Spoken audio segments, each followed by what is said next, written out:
We love the grumpy Miss Sunshine trope.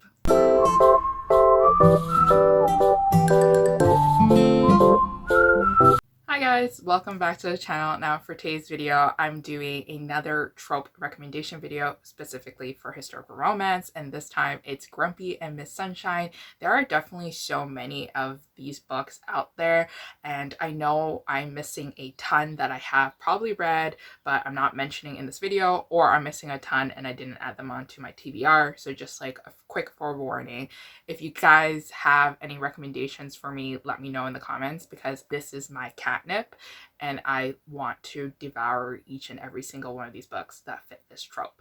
But also, before we get started, I am wearing once again some merch that I made myself. This one says Late Night Reading Club and it's on my Redbubble shop, and I bought this shirt so that I could review like the quality of the shirt and to see if like the printing looked nice. And it's super soft. I bought it kind of oversized so that I can wear it comfortably like around the house and also when I go outside to do some quick errands.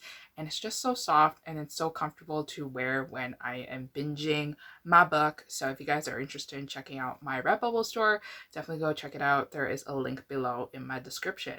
But anyways, let's get started with some recommendations that I do have for you. So the first book I want to talk about is actually a book that I have been talking about in so many of my historical romance recommendations videos that I feel like I am being very redundant and I am cheating because I keep talking about this book. So I'm not really going to talk much about the synopsis of this book, but I'm going to talk about our grumpy character. This one is, of course, The Sum of All Kisses by Julia Quinn, and our grumpy character, our hero, is so grumpy and I love him so much. Basically, he has a injured leg.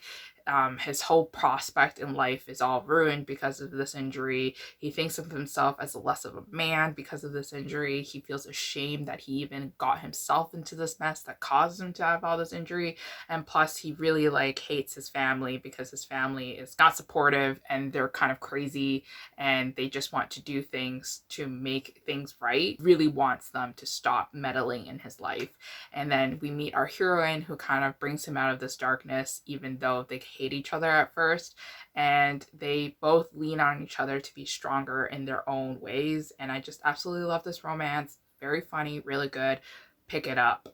And I've said this many times already. But so the next book recommendation that I have for you is this one from Tessa Dare. Lots of people have read this one already, but I thought I would include it in this recommendation video just in case there are some viewers of mine that are new to historical romance, because I know that many of you guys have actually started reading historical romance recently and may not know where to start, may get intimidated by TBRs, and they come here looking for some recommendations for some tropes. So if you are a strong historical romance lover, you have been a reader for many years, I apologize if these titles are not new, but this one is The Duchess Deal by Tessa Dare, and this one is basically about our heroine who is not of noble status. She is actually in the working class. She is a wedding dress designer and she's a seamstress, and she was tasked with this role of creating this wedding dress for our hero's fiance. But then our hero's wedding falls through because his fiance actually saw him in real life and was running for the hills, because our hero is actually damaged and scarred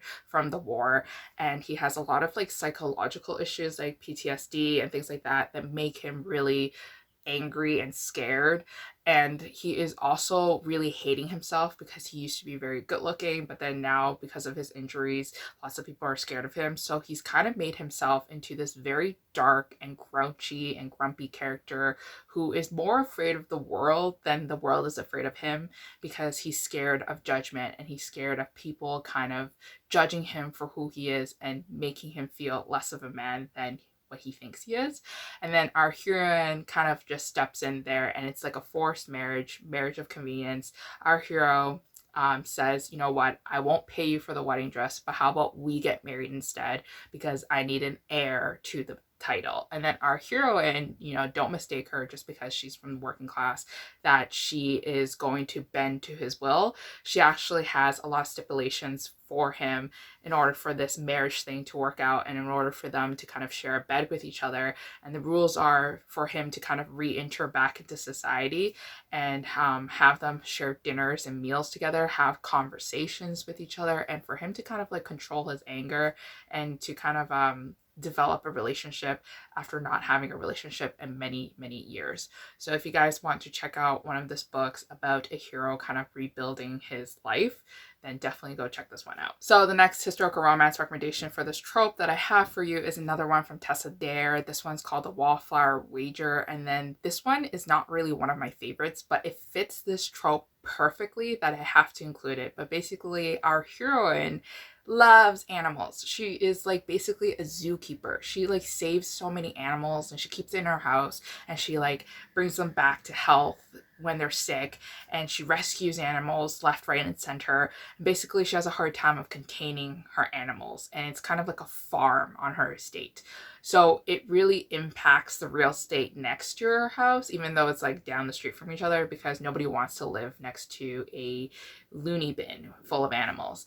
But then our hero is actually having this piece of estate and he wants to sell it, and he knows that nobody's wanting to buy it unless like this woman down the street with all her animals leave. So he really does his best to try to convince her to leave with her animals, but she obviously is going to stand her ground and not leave, since she's kind of built this sanctuary for her animals and it took so many years. Kind of like have a enemies to lovers romance. And then our hero is very grumpy and very grouchy, mostly because these animals keep like attacking him and keep like going on his property. So it was really fun. It was really interesting. But it wasn't my favorite from Tessa Dare, but I'm sure a lot of people loved it. The next historical romance recommendation that I have for you is If I Had a Duke by Lenora Bell. And this one was a really, really fun one too as well. So basically our heroine is really set on becoming a spinster. She just wants to not have any prospects so that she can run away and go to Scotland and live her happily peaceful life, single and alone. And then that is until like her last season, and where her family is basically going to give up on her and let her be alone in Scotland. Our hero kind of steps in and asks her for a dance, and then basically everybody turns their eyes on her and everybody like looks at her like she's someone new, and now every man in the room is interested in her now, and every man is pursuing her, which she finds extremely annoying because she doesn't want that and she wants to be alone in Scotland. So now she has like this personal vendetta against our hero for making her look super attractive when she doesn't think she is, and when she just wants to be freaking alone. So then she demands our hero to take her to Scotland, because that's where our hero is actually going to investigate something that happened in his family. And then there's like this like really funny and heated scenes, and there's also like kind of like a road trip romance where they are going to Scotland, and there's this angsty part too as well. And I absolutely loved it, and I really liked how our hero was just so grumpy and grouchy all the time towards our heroine, and our heroine like not taking it one bit at all, and not like, you know, stomaching his negative attitude and kind of always putting him in his place. Adored it. So the next book that I want to recommend is actually another one from Lenora Bell. This one's called What a Difference a Duke Makes. And basically our hero is a single father to two children who are crazy. Like they cause a lot of chaotic things to happen. The city always gets in trouble, always gets brought home by the policeman because they're like doing crazy things in the river, fishing, causing chaos in the city. And basically our hero is like up to here with them, and he doesn't know what to do because he never really intended to be a father, and he didn't know he was a father until his late mistress passed away, and basically wrote him a note and said, hey, sorry, like I was actually pregnant with your twins and I just never told you about it, but here, take them, they're yours, please take care of them because I'm dead.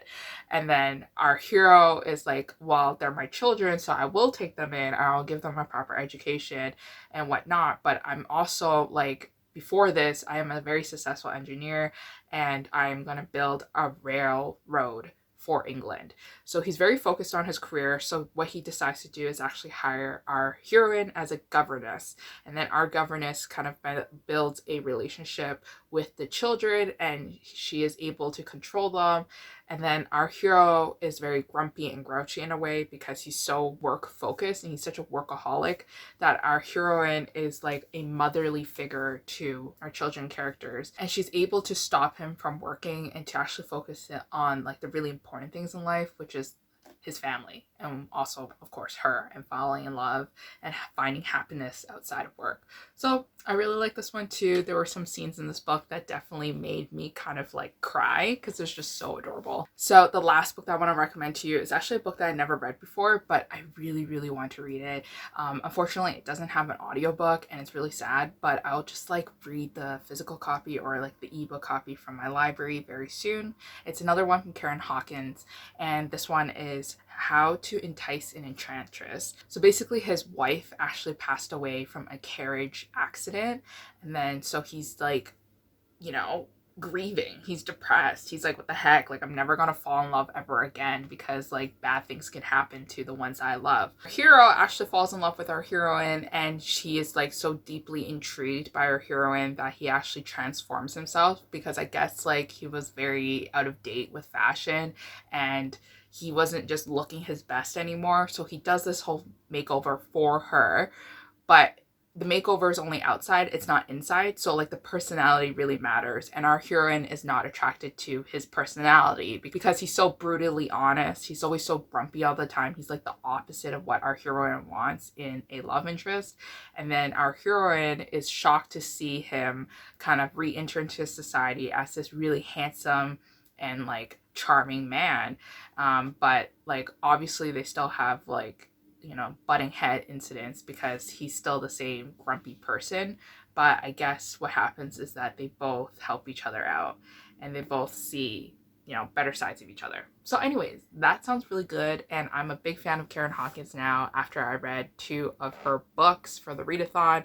So yay for me, and more Karen Hawkins to come. But anyways, that was it for a quick little recommendation video for the Grumpy and Miss Sunshine trope. Hopefully you guys have some books to add to your TBRs. Let me know down below which ones are your favorite that are historical romance related. And I'll see you guys again next time with a new video. Bye.